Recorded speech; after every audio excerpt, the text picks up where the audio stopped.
কিটা রান্না করলা বললা? কাউন কি বললা? কাউন ডালিয়া ডালিয়া ডালিয়া রান্না করলো তুমি বাবা।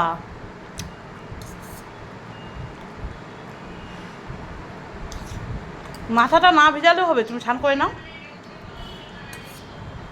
আমি হচ্ছে খেতে কোনো ডালিয়া খাই, কোনো সুজি, আর কোনো দিন উপমা চিড়ের, আর উত্তপম সুজির। ইডলি ধোসা খেতে পারবো তো, ওটা উড় ডালটা পাচ্ছি না।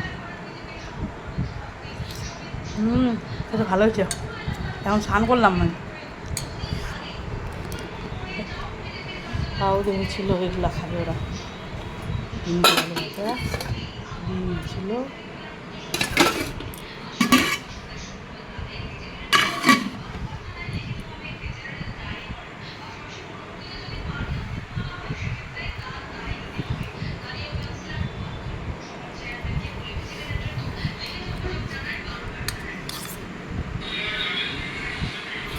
তার পরিমাণটা বেশি হয়েছে, ভাত খাবো।